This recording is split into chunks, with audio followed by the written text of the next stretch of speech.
going? It's midnight, and last couple days I've just been kind of having the feeling to do a video, just to do a video, keep the steady stream of content going and everything. Just an outlet for whatever it is, and I figured, hey, it's midnight on Friday. I'm tired. Might as well throw up a little something or whatever. Just spotlight a couple of films I've seen lately. Just mainly action movie themed and everything. But I will say that the other night I did go see Hangover 3. I love the first film. I quote it. I love it. I think it's hilarious. It's one of my favorite comedies. I don't go see a lot of comedies. I don't tend to review comedies in the written form and everything. But the second film, I saw it once in the theater. That's all I had the desire to see it. I enjoyed myself. But yeah, carbon copy, same old formula, nothing new added to it except for a darker, raunchier tone.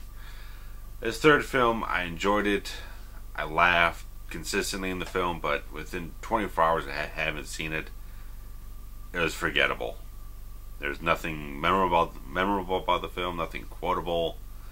It's there and gone. It's almost like I didn't see the film. I just have no lasting impression about the movie at all. There's funny stuff. I enjoyed myself seeing it again. I don't want to be a broken record, but I mean, it was fun watching it, but it wasn't ever hilarious. I was never rolling in the aisles or anything. It just even didn't help that the movie started 20 minutes fucking late. It's like, you can at least throw up what keeps you from throwing a couple trailers on there for a couple of minutes to keep the audience occupied or whatnot. I don't fucking know. I mean, anyway, fucking bullshit. Anyway, but yeah, it's like I didn't even. It's almost like I didn't see the film. I have no lasting impression about it. It's forgettable.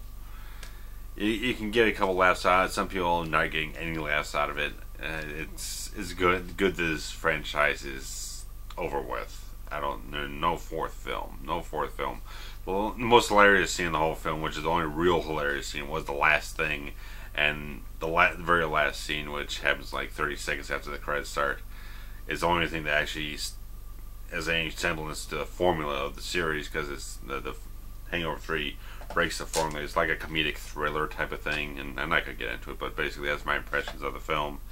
Let's move on to some action movies I've seen that I've enjoyed. Some stuff I enjoy. Some stuff I've been familiar with for a couple of years, and one film that is more of a new find for me.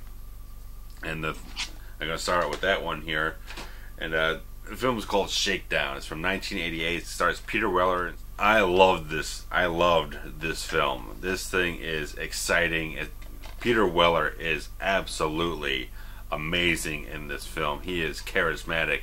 He just, I just blown away by what he did in this film. Is this basically it's Samuel plays this kind of rugged edge cop, and Peter Weller plays this prosecutor and everything, and they kind of team up to deal with all this kind of corruption in New York City and everything.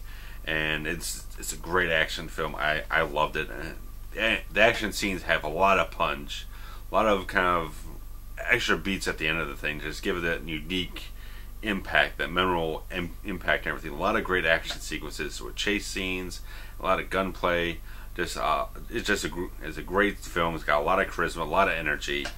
I really love this film. I rented it off of iTunes. You can get it there in HD and everything. And I bought the DVD as soon as like the next day. And I love this film. You can check there'll be links below to all the trailers and everything. You can check them out. I put the trailers on this DVD, so I put it up on the Forever Cinematic Trailers YouTube page and everything. So I really love this film. This thing was just excellent all the way through. It's funny. It's very energetic, very memorable in my opinion. I thought it was a great film. It's from James Glickenhaus. If anyone knows him, I saw two of his films on the same day. This was the second one. The first one was The Exterminator, a very sleazy kind of grindhouse type of vigilante type of film. Didn't care for it too much, just for a number of reasons. I have a review of that up there too. You'll be able to get the link to a review of Shakedown too, which in foreign markets it was called Blue Jean Cop, and that ties into something that's in the film. But really great film, great performances. Peter Weller's just fantastic. He owns this whole fucking film, and highly recommend Shakedown. You can definitely check that out at your leisure. And next one up is from '86, Schwarzenegger film Raw Deal.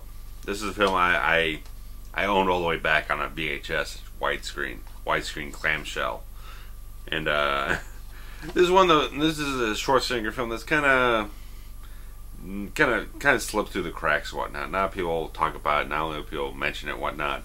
It made a profit, but not a big profit. It wasn't a blockbuster or anything. It kind of performed below expectations. This was a little bit after Terminator, right before Predator, right around I think Running Man came out about the same time. So this kind of get lost in the shuffle and everything. Not a lot of people talk about Raw Deal, but I really like Raw Deal. I really like this film. Basically, Schwarzenegger is this ex-FBI agent who's now kind of a sheriff of a small town who gets recruited by his old superior or whatnot in the bureau and everything to infiltrate this mob. There's kind of this mob war going on in Chicago, and he's got to find out who killed the guy's son and everything, and try to basically dismantle the organization from the inside out, destroy it from the inside out, more or less, and everything. And I really like this film. I think Schwarzenegger's got a lot of smooth charisma in the film. He's a little bit more of a player in the whole thing. It's a slick type of character and everything, where he's wearing these beautiful pinstripe suits and really doing a lot of great action sequences. There's a lot of great stuff. There's my favorite one of the whole film.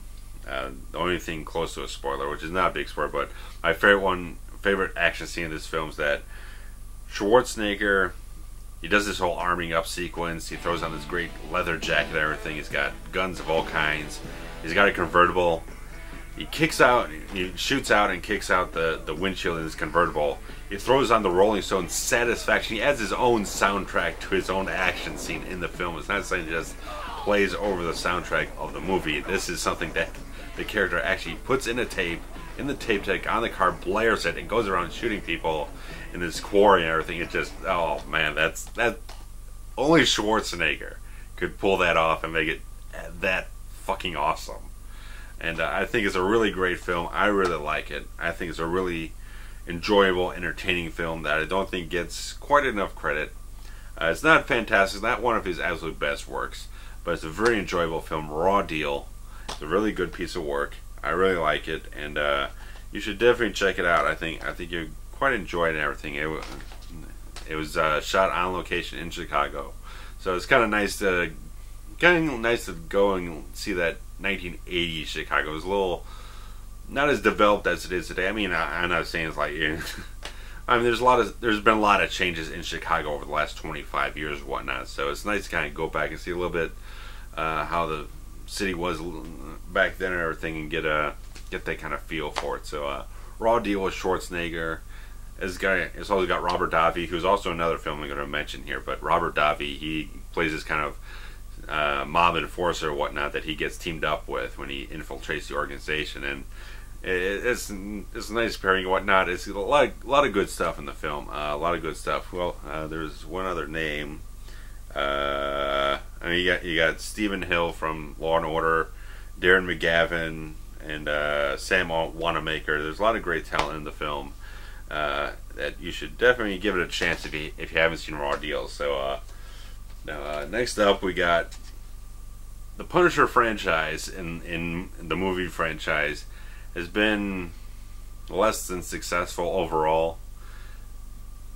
I do like the Dolph Lundgren one. I think that's a good film to an extent. I mean, it's low budget. It's not as if they had a proper budget for the film, because the problem was back in the 80s, Marvel was just dumping their properties into these low budget film production companies, while DC had Warner Brothers, everything. So they had Superman through Warner Brothers, Batman through Warner Brothers, these big studios. Marvel kept dumping stuff into the lower budget companies that really couldn't get anything going, like Canon Films and everything. So I did like the Dolph Lundgren one. I thought it was a straightforward Punisher film. It's not great, I think Dolph Lundgren did a good job. That I did enjoy it. It's fairly good. It's very straightforward. It's a very good film. I like it. It's not the best thing it could be. It kind of, in certain places, kind of looks more like it's almost like a TV pilot, the way it's shot and everything. But more or less, that's what I thought of it. Thomas Jane one, I didn't really like it at all. I just didn't like what little I've tried to watch of it.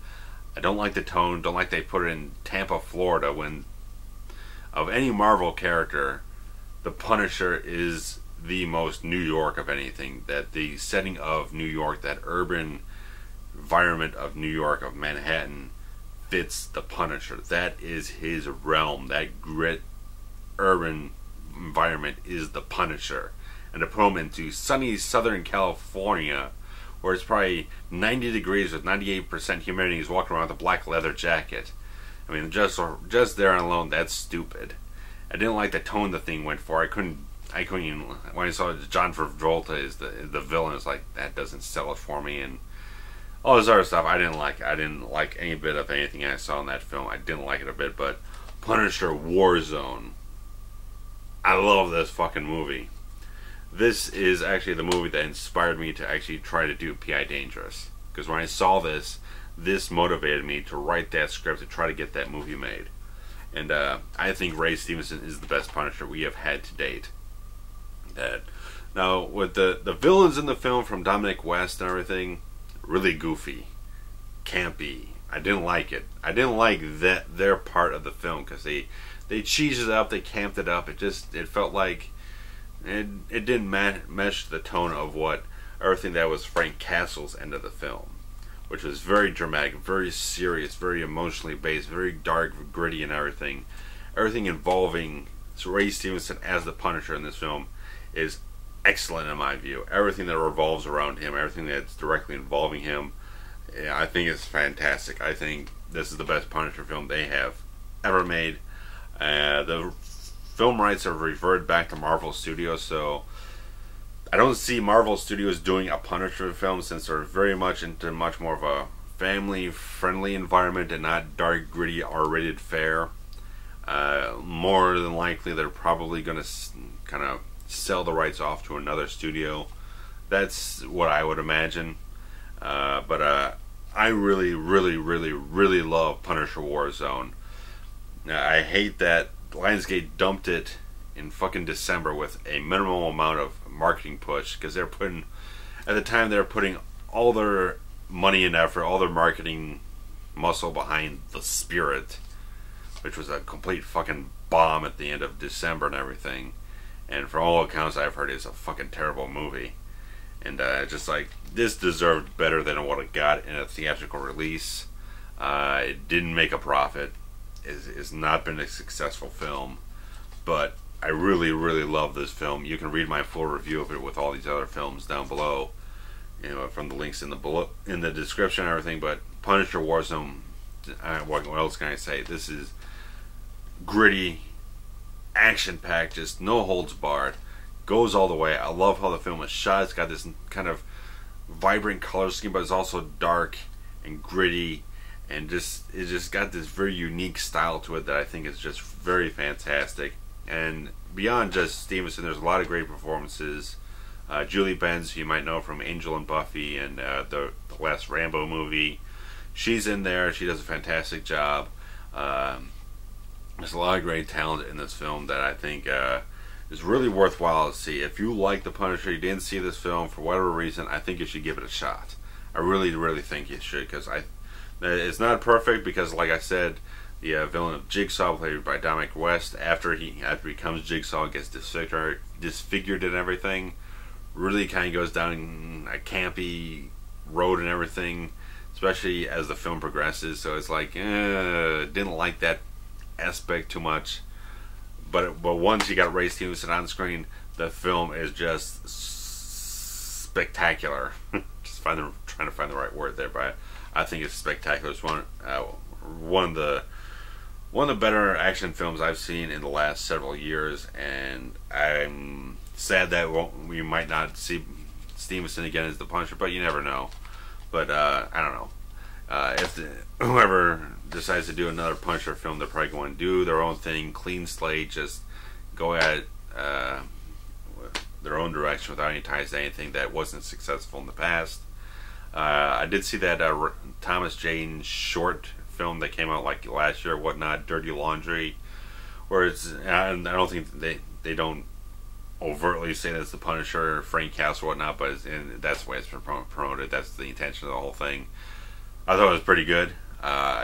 If Thomas Jane was in, I do think Thomas Jane could be a real great action star if he got the right roles and everything. That Dirty Laundry short fan film type of thing, really well produced. I think if Thomas Jane was in a Punisher film with that kind of tone, that kind of visual style, I think it would be fucking badass. Yeah, almost if you did more of a late 70s, early 80s setting, which a lot of fans have kind of like said that's probably what they should do, so you can keep that Vietnam background with Frank Castle intact, and just kind of go with that kind of 70s type of vibe, whatnot. But even then, regardless, if they could do it, I think that would be a really good, real better turn for Thomas Jane as the Punisher. So I would endorse that if they went ahead and did Thomas Jane in a Punisher film with that kind of tone and style and everything. I think that would work very well. It'd be very interesting. And we're going to cap this off. We're going to keep this pretty short, well, within 20 minutes, whatnot. That we're going to talk about the Timothy Dalton Bond movies, real quick, whatnot. Now, the Timothy Dalton Bond movies, I think, have gotten a bad rap over the years. I don't think they've gotten the just due, because since the Daniel Craig ones have been so successful with this a little more darker, a little bit more grittier thing, if you like that, you should definitely check out the Dalton ones, because that was the intention of the two Timothy Dalton 007 movies. Living Daylights was the first one, which is much more traditional Bond film. The only thing I think is a weak part of the film is just that it has kind of weak villains. They don't feel all that formidable. The performances, I don't think they're all cast as well as they could have been, and so on and so forth. They just don't have that threatening presence, that big screen presence that makes it feel very threatening. But Bond faces a lot of large volume enemies and everything, so he's taking on large, like, armies and lots of henchmen and all this kind of stuff. So there's not just one guy he's battling; it's a lot of different opposing forces that he has to deal with the film. But I think if you want the traditional Bond film, Living Daylights is the way to go. And but one I really love is definitely License to Kill, which takes it right down the dark and gritty path. Living Daylights they probably did some changes to it once Dalton was cast, but it was originally intended to be another Roger Moore film, probably in the early scripting stages. So it's a little bit more traditional, a little bit, but Timothy Dalton really does bring a more darker, more serious, more grounded feel to Bond and everything that I think really feels good. And I did like A View to a Kill. A lot of people don't. That was the last Roger Moore film. I thought it was fun. I thought it was decent.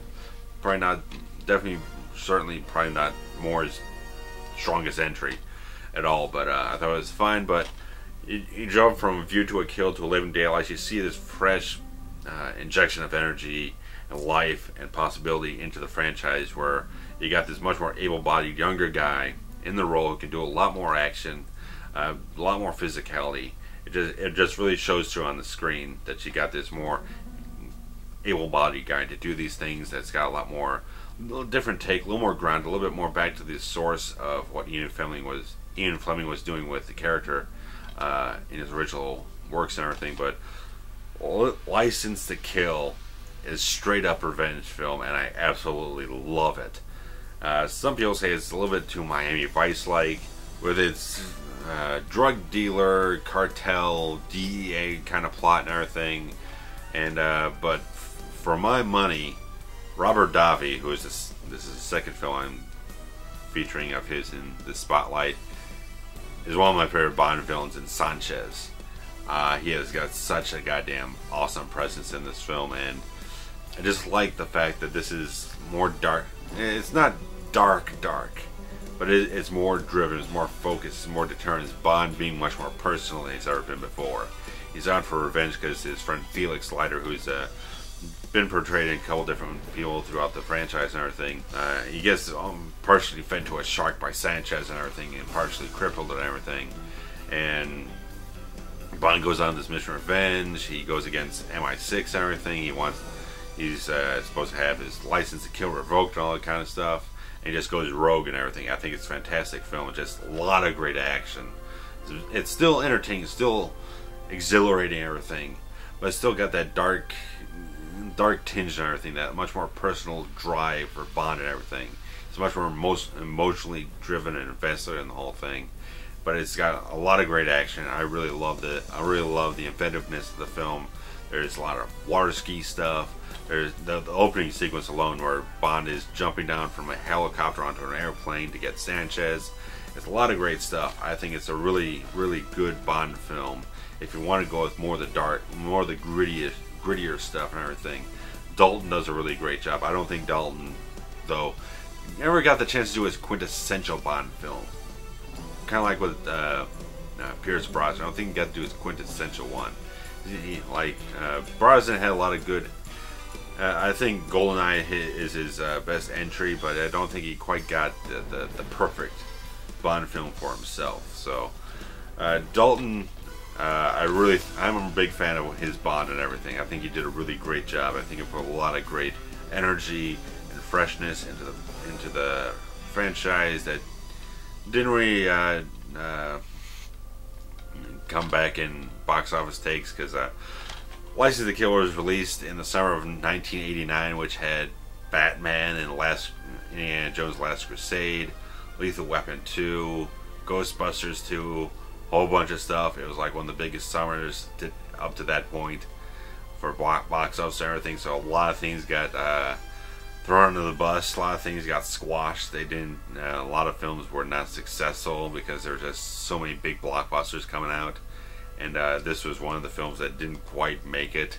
It didn't quite break through all that stuff. And but if you like the Daniel Craig Bond films, especially like Casino Royale, I think both the Timothy Dalton Bond films are worth your while. They're definitely worth checking out. They got that similar kind of feel, similar kind of style, a little bit more grounded, a little bit more personal, a little bit more emotional here and there and whatnot. You get a little more depth into the character and whatnot. So I think these are worthwhile. And that's all I've got on this little kind of quick video review roundup type of thing. And I can go down in the description below, get links to the trailers for a lot of these films, and you get my links to the written reviews, get all the in-depth insight that I have to critique them with. Obviously, aside from Hangover 3, but all these action films, you get written reviews for each one of them. And you can just hit up Twitter, hit up Facebook for more Forever Cinematic Action, and hit a like button, hit a subscribe button, share some links, whatever it is you want to do. Thanks for watching, and I hope you have a great Memorial Day weekend for those people watching in the U.S. So, thanks. Later. Bye.